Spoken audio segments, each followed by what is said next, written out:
Greetings all, Nick here from Those Hairy Gamers, and we're back for another discussion on some X-Wing stuff. I have with me here Justin from Those Hairy Gamers. Hello! Now this is going to be a good video for you actually, because part of doing this channel is me teaching Justin how to play X-Wing, and Justin teaching me how to play Magic. So we're going to go over a nice sort of broad topic with X-Wing today and talking about the different factions. Now, I had a request from one of our viewers, Nathan Blanchard, thank you so much for this, to talk about the difference between every faction, and my response to that was, holy crap, that's a big subject, mate. So what we're going to do is we are going to talk about that, but we're going to go into specific aspects across the three factions. Today we're going to focus on a specific upgrade slot, the crew cards. This is something that's in particular very unique to each faction. In each of the factions there are unique upgrades for all the different kinds of upgrades, but crew is the most heavily weighted because obviously we're talking about unique characters, and unique characters are affiliated with different factions. It makes sense. And these characters reflect the mentality behind how you should fly each of these factions. So we're going to look through these one by one for each faction, look at the entire spread of characters and have a think about how that relates back to the faction and the mentality going into them overall. And this way, I get to choose which is going to be the team for me. That's right, that's right. Justin's still having a think. I think you're sort of favouring Imperials at the moment. I do like the idea of the Imperials. And I think after this you probably will still want to, knowing your sort of mentality. But anyway, let's dive right into it. In fact, let's start with the Imperials. Let's bring that up right now. So this is the spread of unique crew for the Imperials. Now, I'll just say one thing first. We're not doing generic crew that can go in all of the factions, and we're not doing crew for huge ships. There are aspects of epic gameplay that don't really meld with standard gameplay, so I didn't really want to go into that too much today. We might do that in another video. For the time being, we're going to focus on standard play. So in order of least squad points to most squad points, alphabetical, all that kind of jazz, here is the spread of the cards. So most of the unique crew here are all people in positions of power. It's all about rank in the Empire, which makes perfect sense. And the sort of tactics we're kind of going for with most of these, Kallus, Kylo, Vader, Hux, and Palp, are all very aggressive. We're about putting as much damage into the opponent's ship as possible. Agent Kallus in particular is great because you are focusing on one ship and you get boosts in your attack and defense against one ship at the start of the game. A really cool concept. Kylo is fantastic because it lets you choose the next crit that's going to go through on a person. Vader is just balls out aggression, which is if you attack any ship, you can then do a free crit if you take 2 pieces of damage. Deadly against aces. Oddly enough, Vader is the most powerful against Imperial. Which is kind of cool. So that's kind of the main focus of the Imperial. We also have, as a secondary focus, the handshaking. General Hux, Systems Officer. So General Hux and Systems Officer is all about helping nearby friendly ships. But when we're talking about a function within a faction that isn't really primary to that faction, as in the Rebel faction does handshakes way better than the Empire does, but they do handshakes in a very Empire kind of way. General Hux is handshakes as in you're sharing around focus tokens, but it is an aggressive way. If you spend a focus token on the Hux focus that you give to one of your ships, and you spend it on attack, one of those focus results cannot be cancelled at all. So it's handshaking focus tokens, but it's doing it in a very aggressive kind of way. And the same with System Officer, you're sharing around friendly target locks. Target locks are just aggression. They don't give you any defense capabilities whatsoever. And as I said, it's a secondary function within this faction, so you don't see much of it. And when you do, it still works like the faction should work. Apart from that, we do have a couple of little tanky things in Rebel Captive and Ysanne Isard. What's interesting about Ysanne is she gives you free evade tokens, fantastic, but it only works after you have damage cards. So it favours you to fly aggressively. It's still Imperial. Yeah. It's still Imperial. Rebel Captives, every time your ship gets shot, that ship gets a stress token. Yeah. Ooh, it's really good. It's 3 points is a little bit costly, and there are still other cards and pilots within the game that can give stress tokens more effectively, like Sarge Ventress or something like that. Okay. But it's good. It's a very Imperial way of getting out stress tokens. And it's tanky, it's defensive, but it's in a very punishing kind of way. That's what the Empire always comes back to. Yeah. The last one we haven't looked at much is Emperor Palpatine, and I have here the errated version of the card. Once per round, before a friendly ship rolls dice, you may name a die result. After rolling, you may change one of your dice results to the named result. That die result cannot be modified again. This is flavorful for Palp, because he can see the future. That is a prominent aspect of his character. A lot of people have been sort of demanding FFG print a copy of Yoda for the Rebel faction, which basically functions the same way. But I would hate to see the same thing on different factions. I want everything to be flavorful and different. So he used to be you can change a die result after you roll it, which is way more powerful, but he's still quite good in this form. And although he may not relate to everything his faction's meant to do, he is a flavour unto himself. He is the Emperor.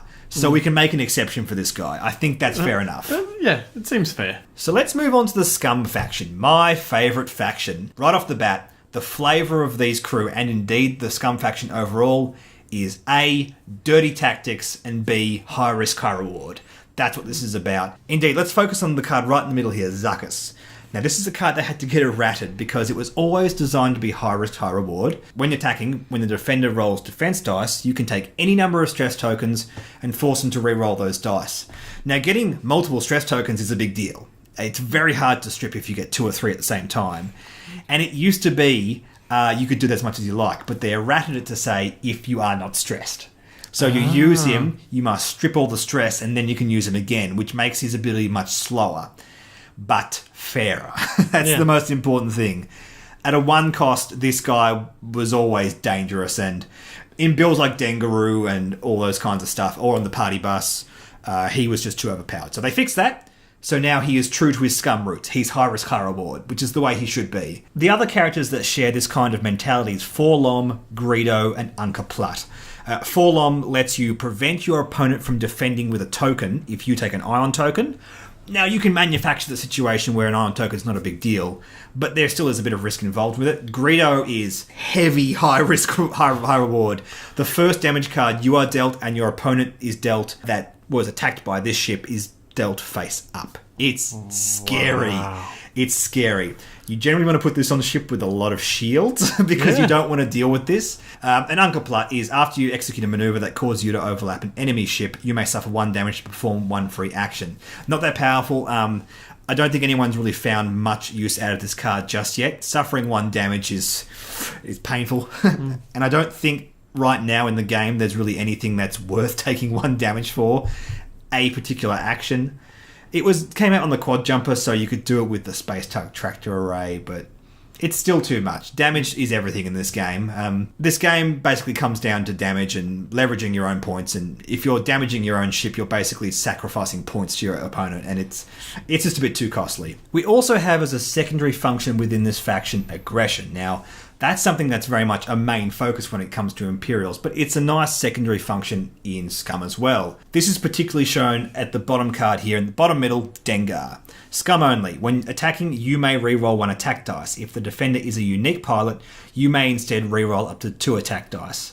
Now, this is basically a version of Predator that's better, because we generally more often than not see unique pilots. We see unique pilots way more than we see pilot skill 3 or lower in general in the meta right now.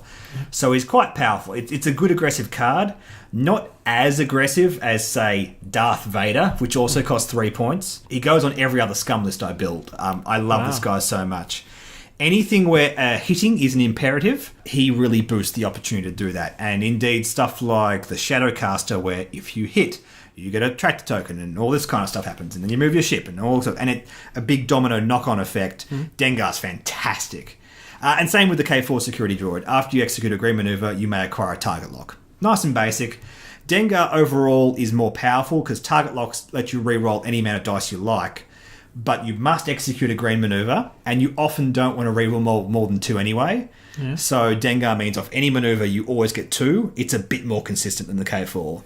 Okay. I can see why you really like this faction. Yeah, I love it. We also have things like Ketsu Onyo. If you're inside the firing arc range 1 to 2 at the end of turn, the tractor token doesn't rinse off, which is cool. Bosk is cool if you perform attack that does not hit. If you are not stressed, you must receive 1 stress token, then assign 1 focus token to your ship and acquire a target lock on the defender. That's basically, this is the crew version of Rage. If I miss, he goes, fuck! And then like just gets all the tokens, and then you're basically guaranteeing the next turn. Oh, well, the focus token helps you defend. Yeah. So if you miss with your high pilot skill guy and then they shoot you, cool. You got a nice defensive boost. It's not really a defensive card, but it works like that. But it gets you the target lock, so next turn you're like, nah, you're eating This it. is happening. You are eating it the next turn. Get the hell over it. And the most crucial part of Scum is dirty tactics. We have Shikatro Vizago. He can switch out one of your illicit upgrades, which is really cool. Also on Cargo, but that's an epic thing, so we don't worry about that too much. But the card that really embodies this kind of mentality is Boba Fett. And this was one of the cards designed by Paul Heaver. And you can always tell a Paul Heaver card because it's completely unique and out of left field. And I really love the cards he designs. Okay. After performing an attack, if the defender was dealt a face-up damage card, you may discard this card and choose and discard one of the defender's upgrade cards. Yeah. Wow. It's really big. It's really big. Sometimes it's not that great because your defender may not have upgrade cards that they rely on. Sometimes they do. If you're fighting a ghost with a docked phantom and a TLT, you pop the TLT every time.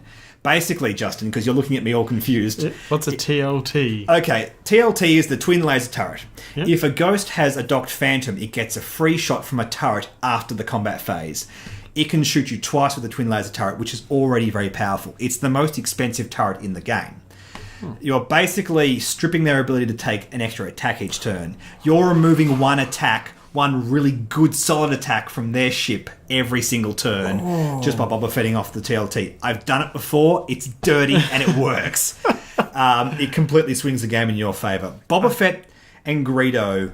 In fact, Boba Fett, Greedo, and Dengar is a build I love to put on the YV666. Ever since the party bus got nerfed because Zuckuss got his errata, this is a build I love to do. Basically, this is a ship with 3 crews, so you take 3 of the unique scum, all kinds of combinations, lots of fun. Dengar gives your attacks a boost, so they usually hit. Greedo guarantees that those attacks are delivering a face-up damage card. Boba Fett capitalizes on the face-up damage card. It's a very good, simple list. Yeah, for 34 points, that's a lot of fun.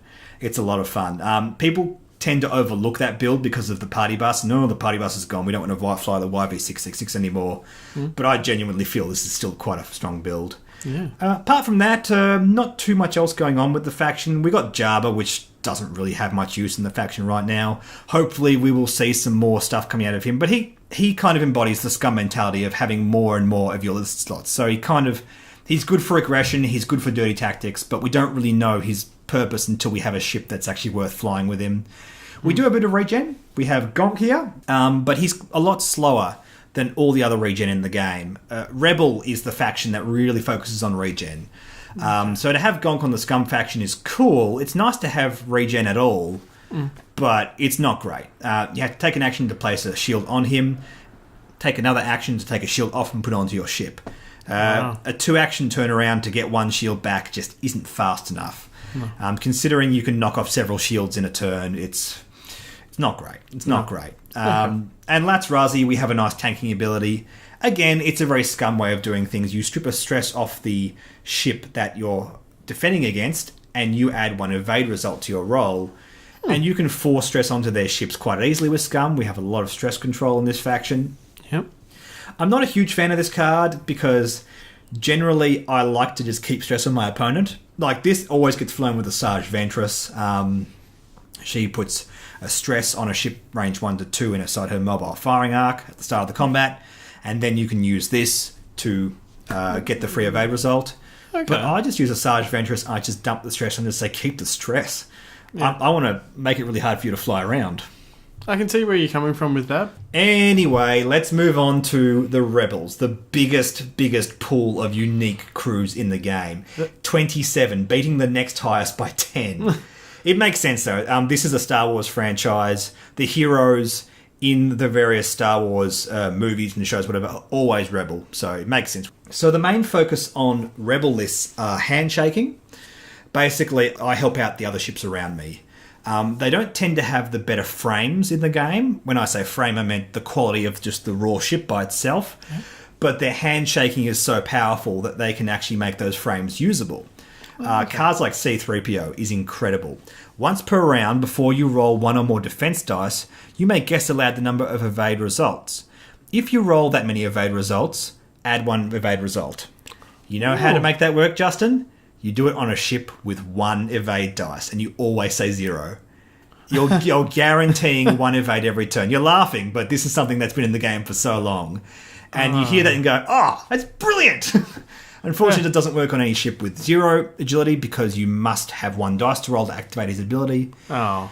But it's cool. Oh, I know. But yeah, the handshaking, even internal handshaking within ships, like Rey on Kanan Jarrus is quite good because Kanan spends focus tokens to make attackers roll one less attack dice. And Rey is a way of retaining focus tokens. If you don't use them, you put it on Rey and you keep it for the next turn. Really cool ability. Apart from that, there isn't too much variation. We have Bistan, which is a built-in Rear Admiral Shenru in a Rebel crew, which is bizarre. I'm not quite sure what they were thinking when they made this guy. It's a very, very Imperial style of card. Whenever you're attacking at range 1 to 2, you may change one of your hit results to a crit result. Yeah. It is literally the text off Rear Admiral Shenru. Yeah, it's the same thing. I like Rear Admiral Shenru. I will say it works best on Rear Admiral Shenru. Okay. You put this on like a Falcon is probably the best one to put this on. And that's good, but there are better options for the Falcon. Oddly enough, even though that ability is incredible, it doesn't see much play. Rebel's all about making your ships do things really powerful that they couldn't otherwise do. Dash lets you ignore obstacles when attacking, which is fantastic. And the Dash pilot as well, just as an aside, lets you fly over obstacles during activation and just ignore them. So the crew Dash lets you shoot off an obstacle. The pilot Dash lets you fly over them. Both really opening up the way your ship can fly. There's a lot of that going on. There's lots of sharing around evade and focus tokens. Especially evade tokens are so powerful. Considering they can go on any Rebel ship, it adds a lot to the flavour of the faction. They can do a lot of really cool defending. Jan Ors, for example, once per round when a friendly ship at range 1 to 3 performs a focus or would be assigned a focus token, you may assign that ship an evade token instead. That is massive. That is so good. There are so many ships that benefit a lot from that. Jyn Erso, choose one friendly ship at range 1 to 2. Assign one focus token to that ship for each enemy ship inside your firing arc at range 1 to 3. So if you're staring down a swarm, you can tank up your own ships really well. Yeah. And the cool thing is combining Jyn with Jan. So I say have 3 ships in my firing arc. Yeah. I select this ship over here. All right, you get 2 focus tokens and an evade token. Oh. Yeah, it's pretty good. Apart from that, nothing else that's really a standout. I mean, there's Sabine Wren, which is just brutal. It gives any ship on the faction a bomb token, which felt like a very Rebel thing at the time, but now we have Cad Bane on the Scum faction as well, so now it's Rebel and Scum.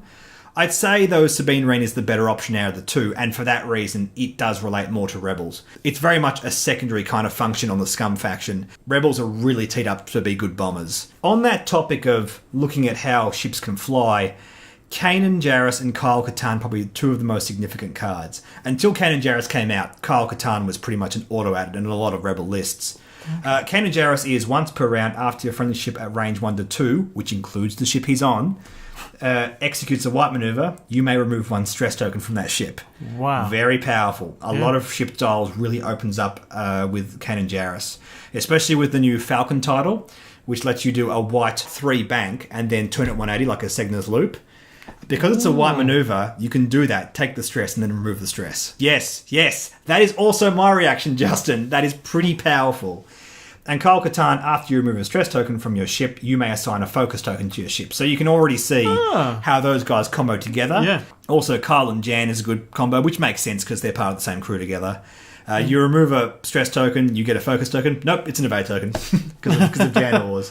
Again, the combos of crews work really well. We have great crew combos in Scum as well, but it has nothing compared to Rebel. They play together so well. It's a good faction. Yep. There's a lot of focus on regen in the Rebel faction, but not much in their crew. The R2-D2 has a bit of regen built into it. At the end of the end phase, that's a bit of a word sandwich, if you have no shields, you may recover 1 shield and roll 1 attack dice. On a hit result, randomly flip one of your face-down damage cards face up, then resolve it. So basically, if you have no shields and no damage cards, you're fine. You just do it. If you have no shields and some damage, there's some risk built into that. It almost feels like a bit of a scum card, and for that reason, the Astromech version of R2, which always gives you proper shield regeneration, is much more popular. Yep. But this is cool nonetheless.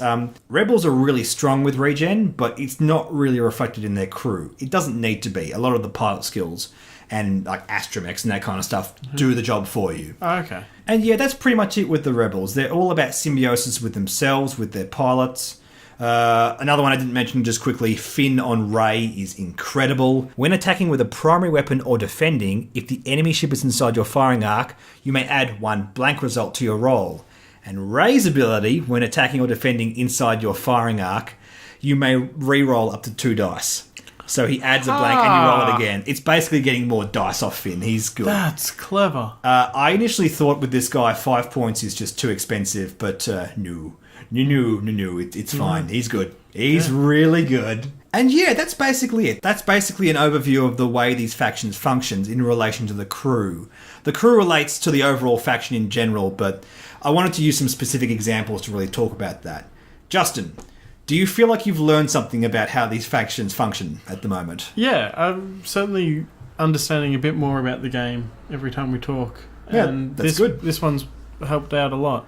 Hopefully it helped out all of you at home as well, because I really want to do some more videos on comparing the different factions and talking about how they work, but I want to break it down into things like this. I think the next video I'm going to do on this is talking about all the other cards that are faction specific, because those cards combined are still less than the amount of crews. That's how big the crews are within the faction. Wow. They are basically faction defining in the way they're designed. I still reckon I'm enjoying the Imperials a bit more. I'm not surprised. It's all about aggression. It's the way I it's play the way Magic. you play. Yeah, you play red? I play red when I want. I play black. Yeah, actually, I'm a jerk. Actually, the way the Imperial functions, I would call them red-black. If you were going to compare it to Magic the Gathering, they are red-black. Anyway, guys, that's it for today. Like and subscribe. Check out Those Hairy Gamers for more gaming content, and I'll catch you later on. See you later. Bye.